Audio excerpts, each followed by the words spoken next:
James Ham Show is underway. So we bring in James Ham here with us live from the Ham Estate. KC. No, we got James Ham in the building here on a Wednesday. You know what it is, man, the Ham Podcast. And you guys know the show does not stop on the stream. We're talking. And James got on a little earlier. We started talking about the book that's behind him. It was about arenas, stadiums. And I got into my infatuation with arenas and stadiums and domes and all this other stuff. I asked James, and he had been to all the NBA arenas. He said he hadn't been to all of them, but been to most of them. So I wanted to ask James, this is like pressing on my head now. I may be biased. I can't imagine an arena in the NBA being better than the Golden One Center. That doesn't mean that there aren't other great ones, but one better than the Golden One Center, I can't imagine. Am I accurate on that assessment? Yeah, I think you're 100% accurate. I mean, as far as like the feel of there, the ambiance to the Staples Center, and it's pretty awe-inspiring. I mean, the ceiling is huge. Like everything is like spectacular. You walk into Madison Square Garden, you feel like the lineage and the history of it. But for every one of those, there's some awkward stadiums. And, I think when you're on the West Coast, like I've been to Portland quite a few times. I've been to Utah quite a few times. I've been to Phoenix, a bunch. I've been to the Smoothie King Center a bunch of times because not only just going out there, but also having All-Star Weekend there. So you go to some of these arenas and like they're worn out and run down a little bit like what Arco Arena used to be. And then you go to Portland and they blast music so loud that you can't even hear yourself think. You go to Utah and they have a giant banner telling you not to be a racist in the corner. There's a lot of different things that you see around the league. But like Golden One, it's my home arena. I did a whole documentary on Arco and the first attempt to relocate. So, I mean, there's a lot of love with Arco. That's the loudest building I've ever been in that was natural sound without any question. But even Toronto's cool arena. It's got some charm. Did you ever go to Arco 1? Yes, I did go to Arco 1. So interesting story because we tell stories on the James Ham Hour. I'll go third person. I grew up in Grass Valley, which a lot of people know. I went to Nevada Union High School. I went to church at First Baptist, which is across the street from the high school. And actually, kids park in the parking lot when they go to high school and they walk across the street to the high school. One of the deacons at my church was a man named Fred Anderson. I graduated high school with his daughter, and she's amazing, super cool girl. Now I think she lives in Arizona. But Fred was not only did he call Friday Night Football at NU, and was he a deacon in my church, but he was also the PA announcer for the first, 15 years at Arco 2. He unfortunately passed away just as the Kings got good in the early 2000s, and Scott Moak took his place. But my first game was in the first season. I went to Arco 1. My dad took me down to the floor, and we shook hands with the guy who was a deacon in our church, a guy who we knew from church. So so a lot of history there. And then when I shot Small Market Big Heart, Greg Van Dusen, bless his heart, said, "Hey, I want to be shot out in front of Arco 1." And so that we had to jump through a million hoops. So once we got the shot set up, first of all, it was like 105 degrees outside. We'd set up a tent to try to, but the natural light was incredible. It overheated and burned up our camera at one point. But then once we got the shot, we had an attorney walk through the entirety of the film to make sure we didn't violate any copyright law. And there's some really strange copyright law that you don't know about when you're doing a film. And the shot out in front of Arco 1 was a huge issue because there's the two statues, and they were the backdrop behind him. And then Arco 1 back behind that.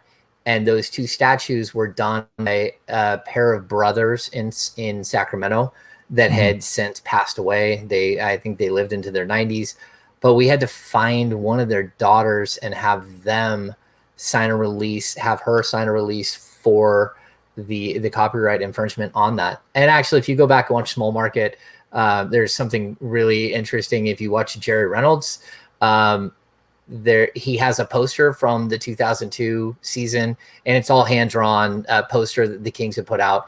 All of the faces are fine except for Mike Bibby, who had to be blurred because Mike was still playing in the league when we did that, and we were during the lockout. And because of the lockout, we could not get any clearance from the league for any faces or likenesses in the movie. And then on top of that, with about a week before we were to premiere at the Crest, this is a deep dive. Sorry, again, about a week before the Crest, the lockout ended. The NBA called and said, "Hey, the Kings have been sitting on it was like 160 gigs of video that you guys had requested, and we're just going to give it to you." And so our director, my buddy Tobin Halsey, he went through and added in B-roll that wasn't there literally with a week before we put it on we had our release, and just threw everything he could in. I think it ends up being like 9 minutes, but 9 minutes of B-roll is so much because you're talking about like 1 and 2 second clips. But yeah, so that's kind of an interesting story to segue into back, from the arena question. But yeah, it's kind of like it was an interesting journey. Shout out to Blake Ellington, who was amazing on that project as well. And there are a lot of people who helped us along the way, but me, Blake, and Tobin were sort of the driving force behind it. James, that all sounds miserable. Like everything you just said sounds awful. 6 months of absolute hell, and we made a film for less than $10,000. Again, shout out to Matt Graham from Jiffy Lube. We made a film in less than 6 months with I think it was like $9,200. Wow. So that was a sprint. It was during the lockout, and so the lockout ended, and then we like started firing right back up and got to games, and that. Because that lockout went into like January, February, I think it was. Yeah, that was a good doc too, man. I was sitting here thinking as well, and we'll get to the 2021 Sacramento Kings in just in a second. Yeah, I don't think I know how to get to Arco 1.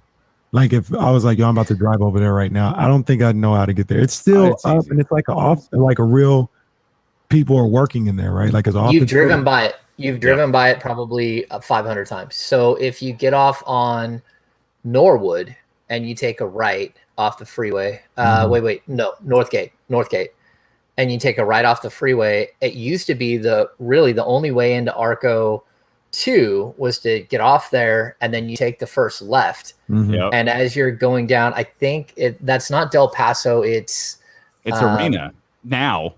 It is Arena, but it's only Arena by the arena.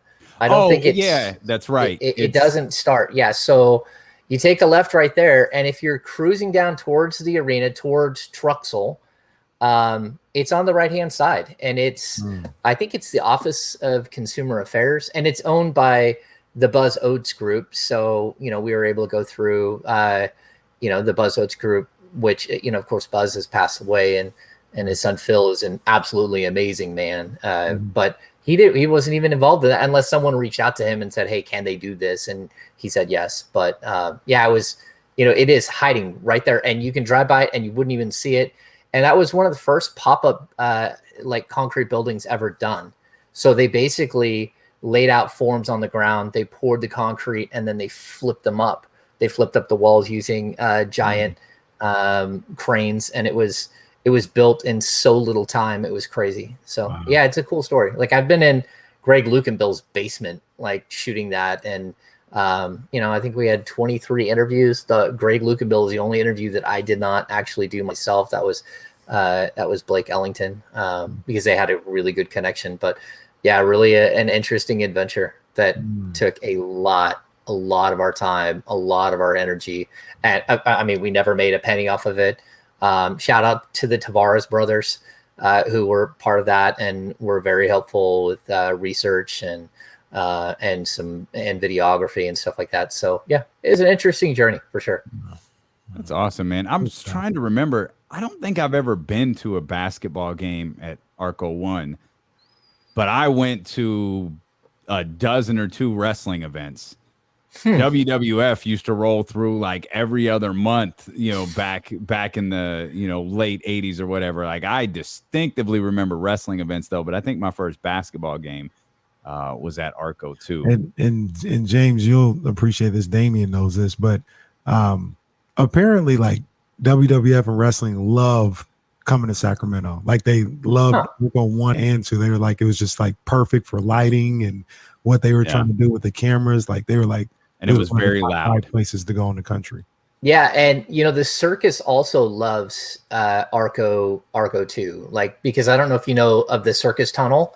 There's a tunnel. Okay, so when they built Arco 2, there was supposed to be a baseball stadium right outside the back. Mm-hmm. And I don't know if you've ever gone out there, but you can actually, the whole lower bowl was poured. The concrete was poured, and they ran out of money.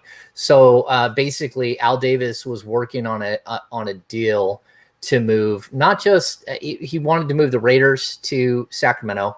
The deal was almost done, and then he wanted controlling interest of the Kings. And I believe it was Joe Benvenuti said no, like right at the last second. Like there had been a deal where he was going to get 15% or something, but then he wanted more. And so anyway.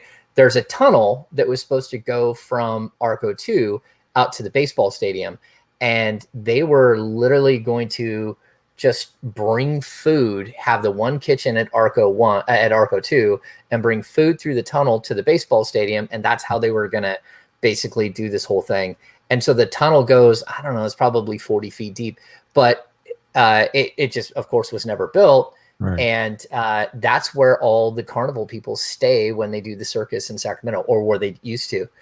They would sleep in the tunnels. So there's a big clown mouth, and it's awkward and really crazy. Yeah, it's hiding. It's hiding in there. It's like, no, thank you. Yeah.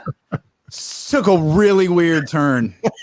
I'm just trying to envision this now, and it just, holy crap. It's the James Ham Hour here, Kings Insider, an Arco Insider, a Carnival Insider. The man knows everything.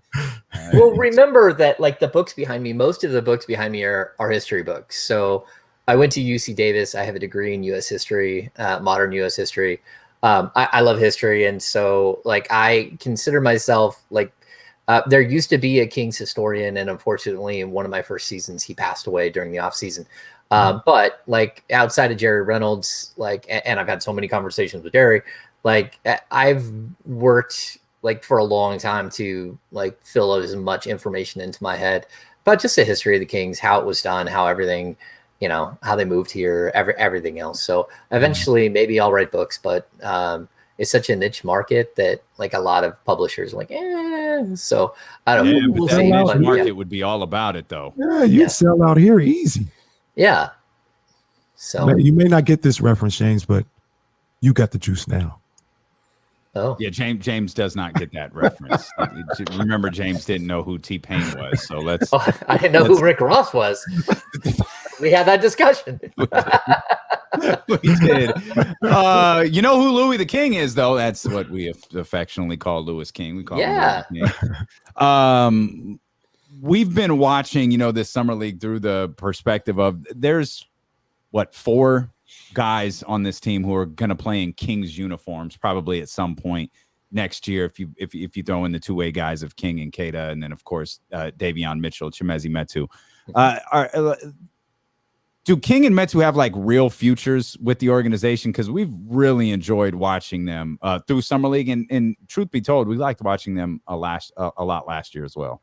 Yeah, I'm going to say this: like if they were coming into this season like the Kings came in last season with no depth, then certainly they're going to have a major role. But as far as like as of right now, I would call them like they're like the Dan Johnsons of the Kings. They're 4A players. They're guys that are just good enough to get a taste, and then back and forth between the parent club and the big club. It doesn't mean that they don't have skill. I think both of them do have skill. I think both of them can be NBA players, like full-time NBA players. And I think Chimezie Metu played 35 games last year, 33 games, something like that. But he would have played more if he hadn't broken his wrist. His opportunity really did get squashed by Valanciunas. I think as of right now, you could see a way that if the Kings do make a big swing here and somehow move on from Buddy Hield and they don't bring back a guard, that Liu King would actually be like a fifth guard. He would compete. Like if there was a time where they needed depth, he would compete with a guy like Jamias, but he's way ahead of Jamias just because he's been through the process so many times. Trying to work his way into the league. He's still young. He can play the 1, the 2, and the 3. He's very physical. He's very aggressive. I like his game, and he's been hitting the 3-ball. And then again, Chimezie, he's kind of like figured it out. Like the way for me to really up my value as a player is to shoot the 3. And for a guy who's like been a development guy to figure it out and say, look, this is who I have to be. Both of them can do things better for sure. I think King turns the ball over quite a bit. Chimezie, he's had some turnover issues in summer league as well, but he also just doesn't rebound that well for a big man. Those are things that he needs to work on.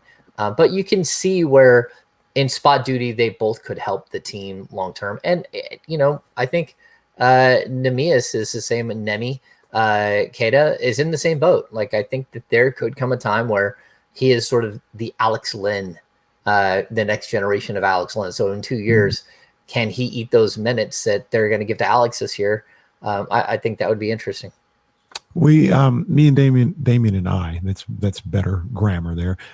We were talking about Metoo and Lewis King and trying to figure out if this is who they were or do they have room to grow as players.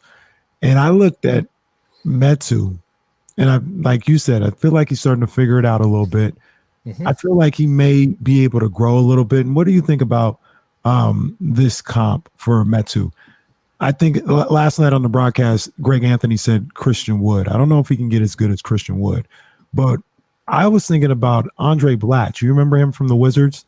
It's funny you bring Andre Blatch up. So I've been trying to figure out who Keita looks like. And for me, the body movement, I kept thinking, man, there's a guy who averaged, who had a breakout season, put up huge numbers. I remember it was with the Knicks or the Nets, and I'm going through and I'm searching. It's Andre Blatch. That is who Keita's body and his body movements remind me of, which is really a little Samaki Walker, just the way that his body moves.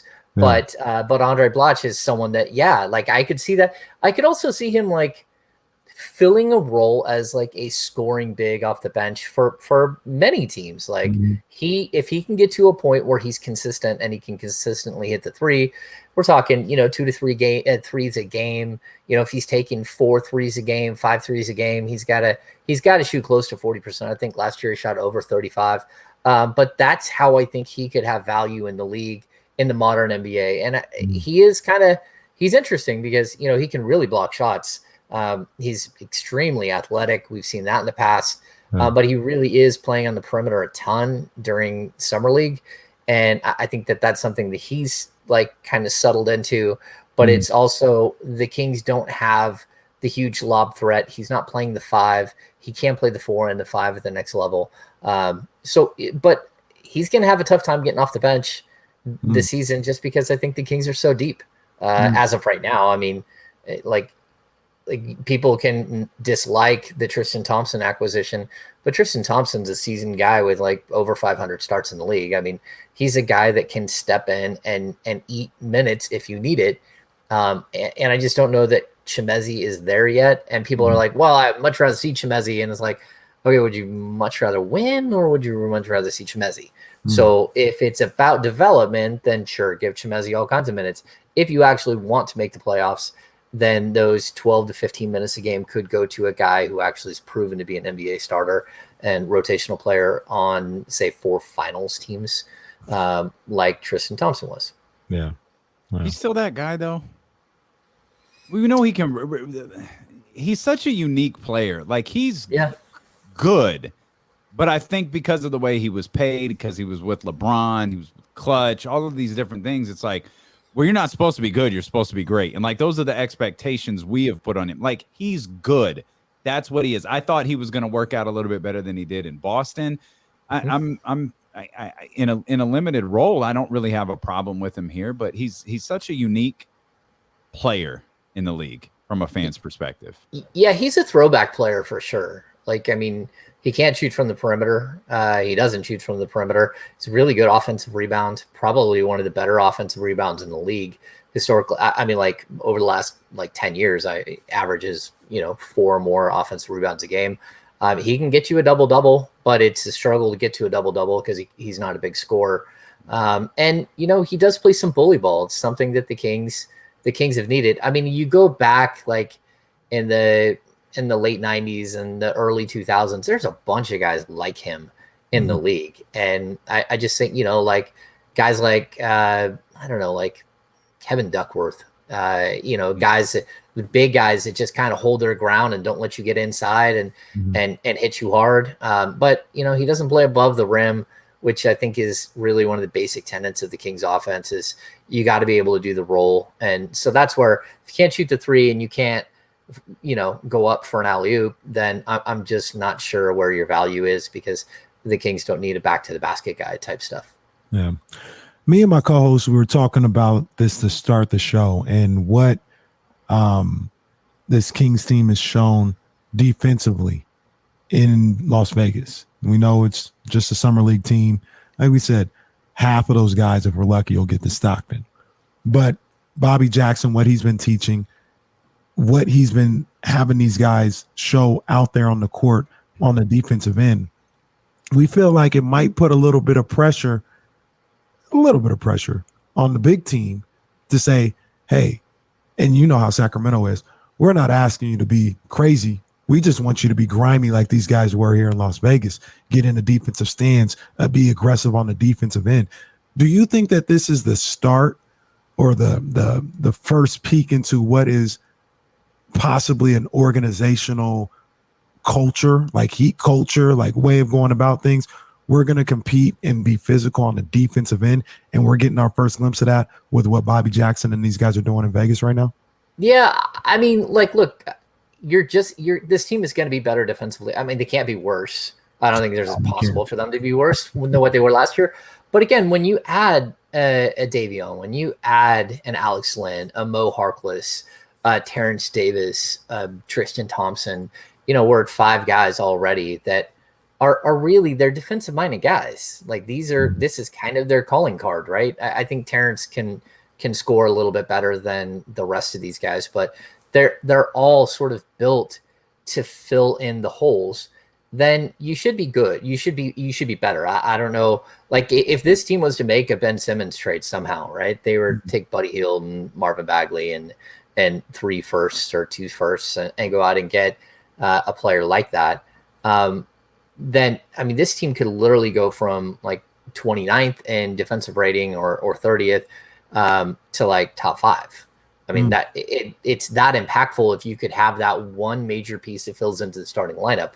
The rest of these guys are going to be like rotation guys. So as far as like what we're seeing from the summer league team, I think a little bit of it is pretty basic. It's Bobby doing the fake it until you make it deal. Like it's like, look, we don't have time to put a bunch of offensive sets in. We don't have time to put in a bunch of defensive sets, but we do have time to tell you that if you don't play hard and if you do not do what we're asking you to do on the defensive end, then we're just going to go to someone else and you're not going to get your chance to show other NBA teams. So either you play defense or you sit on the bench. Those are the 2 options. And so I think what we're seeing is Bobby, this is great for Bobby because he's learning how to step in and sort of manage and manage personalities, but also, just the basics of like substitution rotations and all this stuff. So it's gonna pay huge dividends for Bobby Jackson when he goes to Stockton.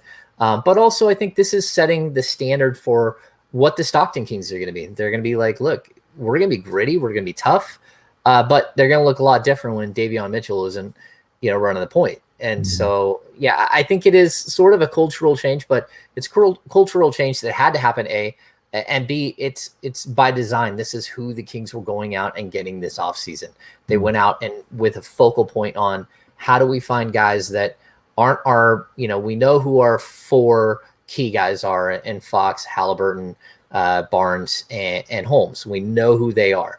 Now let me put pieces around them that are just better at defense and longer, more athletic, bigger, stronger, have a personality that will punch you in the face, whatever it might be. Let me check off a bunch of boxes. And just in that alone, the team should be better. James Ham with us here on ESPN 1320. Let's kind of stay along those same lines. You wrote about the report of a perspective or discussed Josh Hart trade. And I'm just curious, based on everything you just said, your opinion on that, on that potential deal, whether past or present, the idea of Josh Hart for Buddy Hield. Yeah, I mean, at a certain point, that deal probably made sense, but I'm not sure that it does. Like, we're going to see a lot of this, like, oh, this was discussed, that was discussed.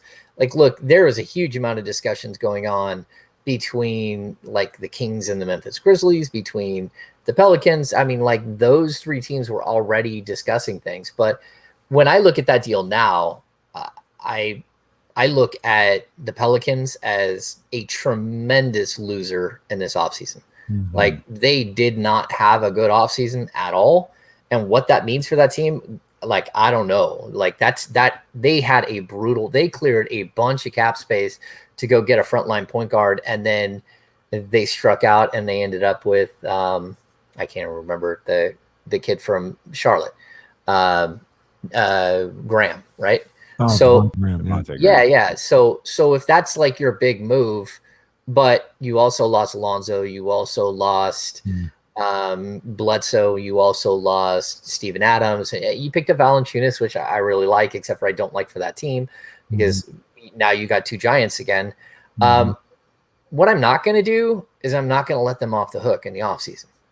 Because to me, if you trade Buddy Hield to them, even if you're saving $10 million a year or $12 million a year, and you're getting him for $8 million a year or something, and you're saving all this money, you're giving one of your major competitors the one piece that might make them a better team.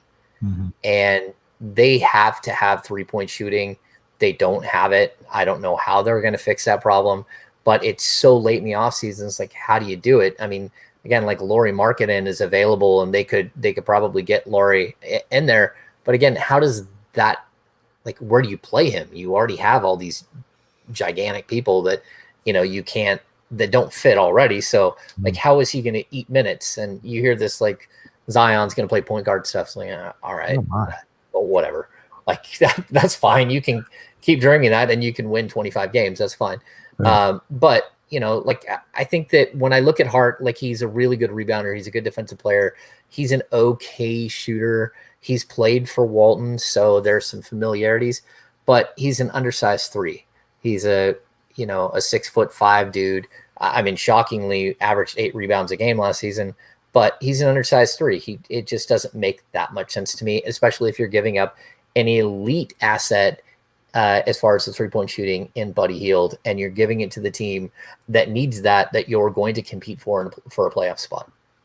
James is starting to run his organizations and be a GM in the league like I would. Remember, James, I told Damian, I said, if I was a GM in the league, I would never trade for any of the Oklahoma City picks. I would make them pick all the people. I'm not bailing them out for having 90 picks in 5 years by taking some off their hands. It's the vengeful form of general managing as well. You make those picks. Yeah, you figure it out. You deal with that. Same thing with the Warriors. I wouldn't take any of their people off of their roster that would help their luxury tax. No, you pay that bill. You figure it out. See, that's what I'm saying. James, yeah, that's why I like my boy James. He's on the same plane. But, yeah, I'll say this too. Like, I played fantasy football. This will be I'm going to date myself here, at my 32nd year playing fantasy football, which people are like, what? But yeah, and I've been in a league for like we've had a league for like 28 years, keeper league. Like, I played forever. I've known like 2 people for 28 years. Like, I much less played in a league for 28 years. Yeah. So anyway, one of my basic tenets, because my son has stepped in and played with me, and we share a team now. We have a good time with it. We've got championship rings hiding over here. Okay. But one of the things that I taught him early on is it's not always like what you have that's worth value to trade. It's what you have that someone else can't have. And to me, like, you know, if you strike it rich and pick up a backup quarterback late that all of a sudden is a stud, and you're sitting there, man, I don't start him. It's like, okay, but do you want to face him in the playoffs? Do you want to face that quarterback in the Super Bowl? Like, are you going to give him up to somebody else who could change his team? And usually the answer is it's better to just sit them there on the bench and let them rot, but rot on your bench and not as somebody else's starter. So yeah, I do have that. That's sort of my mentality when it comes to fantasy, but also, like, I'm not going to give Buddy Hield to the team that needs Buddy Hield so bad that he could possibly be the piece that helps them compete for a playoff spot. Wow. And the Thunder are going to have to make all 77 picks in the next 3 years. Make them all. Yeah, make them all. Real quick, Jamias Ramsey, Robert Woodard, almost two different stories here. I think they're both the Kings are going to give them the year. I don't think either one of them were ever in danger of like being waived or anything. But Jamias Ramsey has shown me enough. I didn't need to see him even have 22 points. I just wanted to see there was something there so we can say, okay, something there. You hang out with Coach Bobby in Stockton for a year, have workout sessions with Rico in the summer, and then we'll reevaluate in the summer. I think he's done that. Robert Woodard, on the other hand, has struggled. Are you in agreement that under almost no circumstances are these two like waived, like they're going to get a year in Stockton to try and figure some stuff out? I'm not going to make that commitment. Okay, so if I'm looking at, Ramsey came in with an ankle injury. I'm not sure when he hurt his ankle or whatever. So he didn't play a lot in training camp.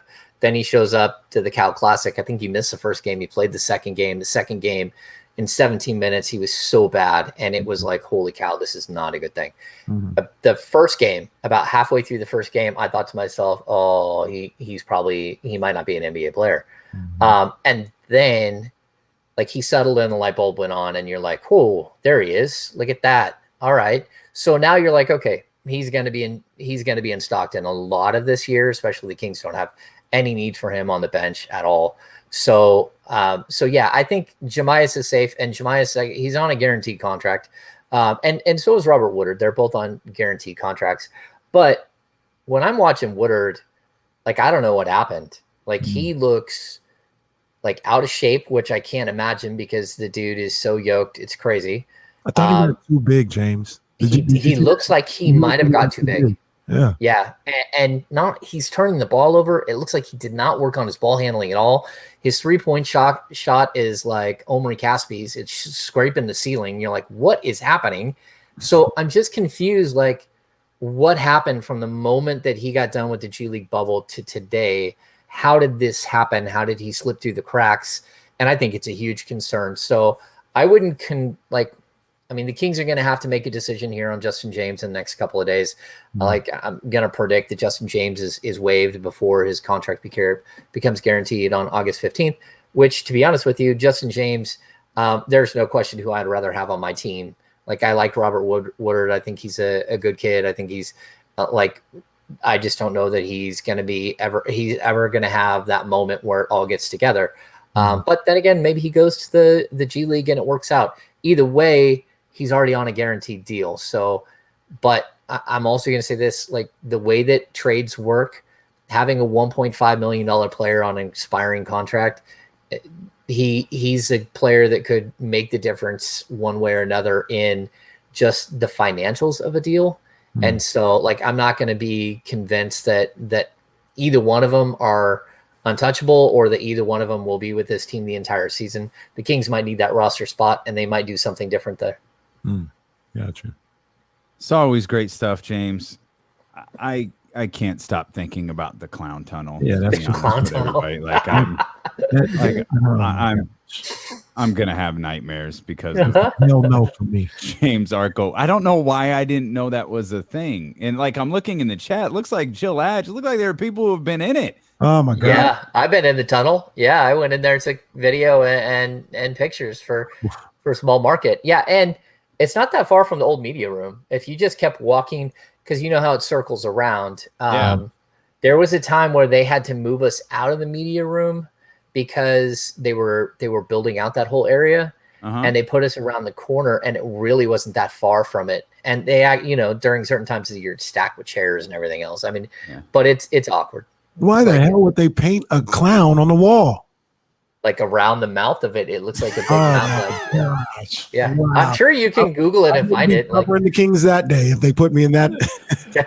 Oh man, Arco Arena clown tunnel. And that's Arco too. Talk amongst yourself, everybody. Yeah.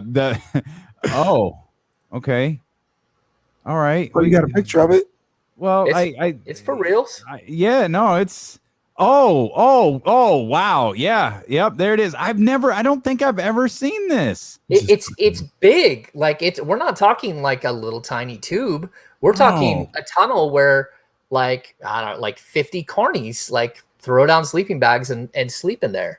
Like it's not little. It's much bigger than you think. It actually would be a really cool, like, wine cellar. Like, you go to some of the wineries where they build the rock cave. Yeah, it'd be cool. There's a Reddit thread that says the source of King struggles is a haunted clown tunnel in the depths of Sleep Train Arena. Yeah, I wouldn't doubt it. James, you're the best, man. This was awesome. Thanks for hanging out with us as you always do. Appreciate you, James. Hey, we'll see you guys next week.